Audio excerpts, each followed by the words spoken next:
नमस्कार दोस्तों, जय श्री राम। वीडियो शुरू करने से पहले मैं आपको एक सवाल पूछना चाहता हूँ कि क्या आप उन्हीं लोगों में से एक है जिन्होंने सॉरी आसिफ का ट्रेंड चलाया, जिन्होंने भर भर के ट्वीट किए और मंदिर में हुई इस घटना को, जो लड़के को पीटा गया, अब वो लड़का वहाँ पे पानी पीने आया था या वहाँ पे लड़कियों को छेड़खानी करने आया था, चोरी करने आया था, वो बात अलग है। लेकिन आपने बिना सच जाने उसका साथ दिया, ट्रेंड चलाया। और अगर आपने तेलंगाना के भैंसा में हुए हिंदू विरोधी दंगों को इग्नोर कर दिया, नज़रअंदाज कर दिया, तो आप एक प्रॉब्लम है। जी हाँ, 7 मार्च को, मतलब आज से एक हफ्ता पहले, 10 दिन पहले, तेलंगाना के निर्मला ज़िले में भैंसा गांव में दंगे हुए हिंदुओं के खिलाफ। आपको पता चला? नहीं। किसी मेन स्ट्रीम मीडिया ने यह खबर आप तक पहुंचाई? बिल्कुल नहीं। मेन स्ट्रीम मीडिया ने उसके न्यूज़ पोर्टल पर, ऑनलाइन न्यूज़ पोर्टल पर, यहाँ तक सिर्फ इतना में ये बात निपट दी कि ये 2 गुटों में हुई हिंसा थी, बल्कि ये प्रॉपर तरीके से प्लान किए गए दंगे थे, जिसका बड़ा स्वरूप हमने दिल्ली दंगों में देखा, जिसका उससे थोड़ा छोटा स्वरूप हमने बेंगलोर में देखा। उसी तरह के दंगे पहले भी उसी जगह पर हो चुके थे और फिर से 7 मार्च को वो दंगे हुए। तो आइए जानते हैं उन्हीं दंगों के बारे में। बने रहिए हमारे साथ, देखते रहिए व्यूज विद वेदांत।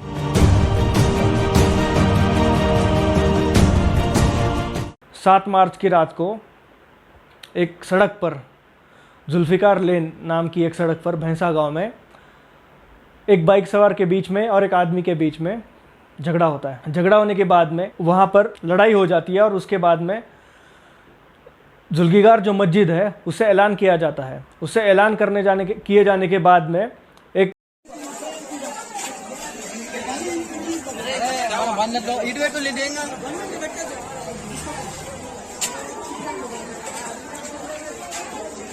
बड़ी सी भीड़ आती है, एक हिंदुओं की गली में घुसती है, वहाँ पर उनके घर जला देती है, गाड़ियाँ जला देती है, ऑटो रिक्शा, जो लोग वहाँ की रोजी रोटी कमाते हैं ऑटो रिक्शा चला के, उनके रिक्शा जला देती है, पुलिस पर पथराव करती है, घरों पर पथराव करती है और सब कुछ करके चली जाती है। जी हाँ, मुझे ये अलग से बताने की ज़रूरत नहीं है कि वो भीड़ किस समुदाय से थी। इतनी सब घटनाएं, इतनी बड़ी घटनाएं भारत में हो रही है और भारत के लोगों को इसका पता भी नहीं चल रहा है। ये एक दुख देने वाली बात है। भैंसा गांव में जो उस दिन रात को दंगे हुए, उसके बाद में वहाँ पर पुलिस आती है, पुलिस पर भी पथराव किया जाता है, जिसमें 10 लोग जख्मी हो जाते हैं। पुलिस और दूसरे लोगों को, सिविलियंस को मिला के 10 लोग जख्मी हो जाते हैं। जब पुलिस मामले की तहकीकात करती है तो उसमें पता चलता है कि हमला करवाने में एक AIMIM के पार्षद का भी हाथ था। अब AIMIM एक ऐसी पार्टी है जो दुनिया भर में बताती है कि भारत में सेकुलरिज्म खत्म हो रहा है बीजेपी की वजह से, बल्कि खुद के नाम में जो एक मज़हब छुपा रखा है उन्होंने, उस मज़हब के बारे में बात नहीं करती और बात करना भी नहीं चाहती। अगर कोई उस मज़हब के बारे में बात करता है तो वो आपको अलग अलग नाम से संबोधन करती है, लेकिन खुद ये बताती रहती है कि भारत में सेकुलरिज्म ख़त्म हो रहा है, भारत में जो सर्वधर्म समभाव है वो ख़त्म हो रहा है, बल्कि खुद सेकुलरिज्म ख़त्म करने में लगी हुई है, खुद मुस्लिम कट्टरतावाद को बढ़ाने में लगी हुई है। एक ऐसी पार्टी के पार्षद को उस दंगे का मास्टरमाइंड के तौर पर अरेस्ट हो जाता है, जिसके साथ 22 और लोगों को अरेस्ट किया जाता है। अब ये घटना यहाँ पर ख़त्म नहीं होती। इसके 2 दिन बाद, मतलब 11 तारीख को, वहीं पर उसी जगह पर भैंसा गांव में एक 4 साल की लड़की का रेप हो जाता है। रेप करने वाले का नाम है सद्दाम। जी हाँ, एक 17 साल का लड़का 4 साल की लड़की का रेप कर देता है। रेप का कारण कुछ भी हो सकता है, लेकिन अगर ऐसे लड़के, 17 साल के लड़के, जिसको मीडिया बच्चा करके संबोधती है, जिसको मीडिया बच्चे के रूप में संबोधती है, ऐसे लोग अगर 4 साल की लड़की पर रेप करने लगे, वो भी हिंदू लड़की पर, और वो लड़की देश की बेटी नहीं बनती। जब किसी लड़की पर रेप होता है तो वो लड़की, जिस लड़की पर रेप हुआ है, वो लड़की देश की बेटी तभी बनती है जब उसका राजनीतिक फ़ायदा हो। ना पप्पू वाली कांग्रेस पार्टी, ना बीजेपी का कोई बड़ा नेता वहाँ पर जाता है, वहाँ पर उन रेप पीड़िता को मिलने, उनके परिवार को मिलने जाता है। नहीं जाता क्योंकि राजनीति सबसे बड़ी चीज़ है। जब किसी नेता को दिखता है कि वहाँ पर जाएंगे तो वोट आ सकते हैं, किसी एक समुदाय के, किसी एक पंथ के, किसी एक जाति के, किसी एक धर्म के, किसी एक मज़हब के वोट आ सकते हैं, तभी वो लोग वहाँ पर जाते हैं। ऐसा ही हुआ। हिंदू लड़की थी, रेप करने वाला मुस्लिम था, किसी को कोई राजनीतिक फ़ायदा नहीं दिखा, कोई नहीं गया।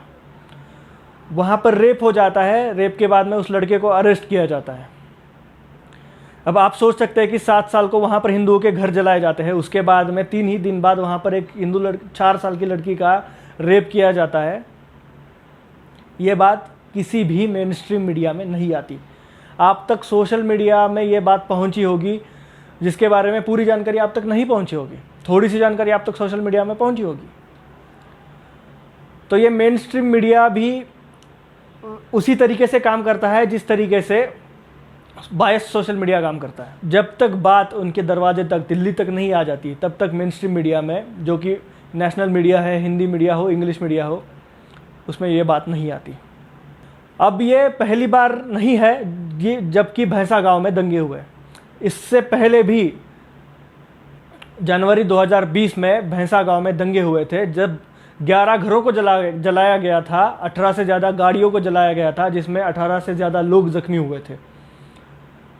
उसी दंगे का पुनरावरण इसमें किया गया। अब जिस तरीके से झुंड बनाकर, भीड़ बुलाकर, कम समय में एक भीड़ लाकर हिंदुओं के घरों पर हमला करना, उनको भयभीत करना, उनको डराना और उनको वहां से भाग जाने पर मजबूर करना और बाद में उनके घरों पर कब्जा कर लेना, ऐसी घटनाएं भारत में कितने जगहों पर हो रही है। सबसे बड़ा उदाहरण मेवात के दलितों को पिछले 70 सालों से परेशान किया जा रहा है। मेवात में जो हिंदुओं की संख्या पहले 2 अंकों में हुआ करती थी, आज सिर्फ 1 अंकों में हिंदुओं की संख्या बची है। वहां पर कुछ गिने चुने घर बचे होंगे जहां पर हिंदू आज भी डर डर कर रह रहा है। उसी तरह नागालैंड में भी हिंदुओं की संख्या इसी तरीके से कम होती जा रही है और वहां पर मुस्लिमों की और ईसाइयों की संख्या बढ़ रही है, लगातार बढ़ रही है। वहां पर सिर्फ 2 से 3% हिंदू बचे हैं। उसी तरीके की घटना है केरला में हो रही है, जहां पर बीजेपी और संघ कार्यकर्ताओं पर हमले होना, ये बात लगातार जब से भारत स्वतंत्र हुआ है तब से चलती आ रही है और तब से वहां पर हिंदुओं की संख्या लगातार घटती जा रही है।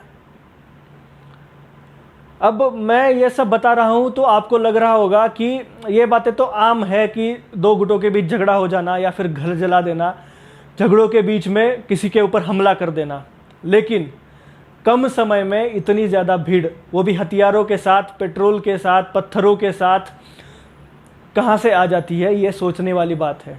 जहाँ जहाँ भी हम देखते हैं, दिल्ली में भी क्या हुआ, दिल्ली में यही हुआ। कम समय में इतनी भीड़ आ गई, जब बाद में इन्वेस्टिगेशन हुई पता चला कि पिछले 1 से 1.5 महीने से वो प्लानिंग कर रहे थे। बेंगलुरु में भी वही हुआ। उनको सिर्फ एक मौका चाहिए था, उनको वो मौका मिल गया, वो कारण मिल गया और कारण जैसे ही मिला उन्होंने जो पहले से प्लान करके रखा था उसको अंजाम दिया। और ऐसी ही घटनाएं भारत पे हर छोटे छोटे जगहों पर होती है। दिल्ली के कई मोहल्ले ऐसे हैं जहां पर हिंदुओं को अपने घर, मेरा घर बिका हुआ है, ऐसे पोस्टर लगाकर वहां से भाग जाना पड़ रहा है मुस्लिमों के डर की वजह। लोग डर डर कर जी रहे हैं। और अगर आप किसी बड़े शहर में रहते हैं और आप ऐसी घटनाओं से कोसों दूर रहते हैं और आपको लग रहा होगा कि हमें इस घटना से कोई लेना देना नहीं है और हम इसके बारे में बात नहीं करना चाहते, तो ये घटनाएं कब आपके दरवाजे पर आकर खड़ी रह जाए। ऐसे लोग कब आके आपके घर में आकर ये कहे कि निकल जाओ, ये हमारी घर है, ये हमारी प्रॉपर्टी है, आप सोच भी नहीं सकते। दिल्ली में यही हुआ। जो लोग पड़ोसी, दोस्त और भाई समझकर उन लोगों की मदद किया करते थे, उन लोगों ने उनके घर जला दिए, उनका संसार उजाड़ दिया। अब ये सोचने वाली बात है कि भारत की मीडिया, भारत की पुलिस और भारत के जो सत्ता है, अब उस राज्य की सत्ता को तो छोड़ दो, क्योंकि जो वहाँ के बीजेपी एमपी है, सांसद है, उन्होंने तो यहाँ तक आरोप लगाया है कि टीआरएस और एआईएमआईएम साथ मिलकर ये सब दंगे करवा रही है। अब वो राजनीति वाली बात अलग है, लेकिन भारत की सरकार और भारत के हिंदूवादी संगठन जब तक इन छोटी छोटी घटनाओं पर ध्यान नहीं देते, तब तक ऐसी घटनाएं चलती रहेगी। और जब तक ऐसी घटनाएं चलती रहेगी तो ये घटनाएं फैलती रहेगी, क्योंकि सीधे बड़े शहर में ऐसी घटनाएं नहीं हो सकती। ये घटनाएं चालू होती है छोटे छोटे गांव से या किसी मोहल्ले से, किसी गली से, और ये फैलती रहती है।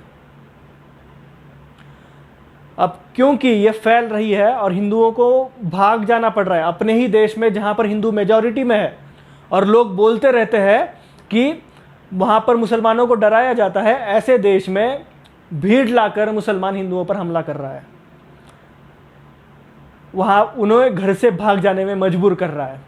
तो आप सोच सकते हैं कि देश में माहौल किस तरीके से चल रहा है। जो आपको दिखाया जाता है, जो आप तक पहुँचाया जाता है, जो दूसरे देशों तक, पश्चिमी देशों तक पहुँचाया जाता है, वो बात अलग है। सच्चाई तो यह है कि अगर कोई अल्पसंख्यक समुदाय का मोहल्ला हो, वहाँ पर हिंदू डर डर के ही जीता है, जो कि उसे नहीं जीना चाहिए। और अगर ऐसी घटनाएं होती है तो हम सारे हिंदुओं को इसके खिलाफ आवाज़ उठाना बहुत ही ज़रूरी है, बहुत ज़्यादा ज़रूरी है बल्कि, क्योंकि अगर हम ऐसी घटनाओं पर आवाज़ नहीं उठाएंगे तो ऐसी घटनाएं होती रहेगी। और एक सबसे बड़ी बात, ऐसी घटनाओं के वक्त अगर मस्जिदों से ऐलान किए जा रहे हैं, मस्जिदों से लोगों को उकसाया जा रहा है, तो ये भी एक सोचने वाली बात है कि भारत के मस्जिदों का किस तरीके से उपयोग किया जा रहा है। ऐसी बातें, ऐसी घटनाएं 89 के वक्त भी हुई, जब कश्मीरी हिंदुओं को कश्मीर से भगाया जा रहा था, तब मस्जिदों से ऐलान किए जा रहे थे, तेरा मेरा रिश्ता क्या, ला इलाहा इल्लल्लाह, कश्मीर में रह रहा होगा अल्लाह अकबर कहना होगा। ऐसी ऐलान, ऐसे घोषणाएं मस्जिदों से दी जा रही थी और लोगों को मारा जा रहा था, लोगों को मस्जिदों से उकसाया जा रहा था। कट्टरता, उस वक्त भी कट्टरता फैलाई गई थी, आज भी कट्टरता मस्जिदों से फैलाई जा रही है।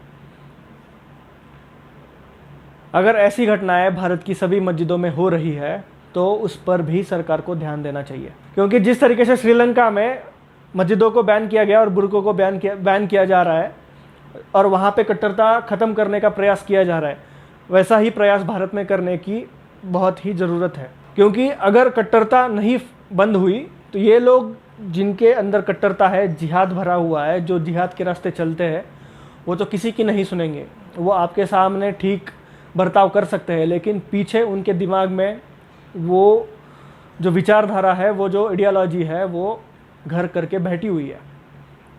तो ऐसे लोगों को बदल कोई नहीं सकता, लेकिन इनके खिलाफ एक्शन लेना ज़रूरी है। अगर ऐसी घटनाएं, जब जैसे हिंदुओं, भारत में दंगे हो रहे हैं, हिंदुओं के खिलाफ दंगे हो रहे हैं, हिंदुओं के खिलाफ भीड़ आकर हिंदुओं को मार रही है,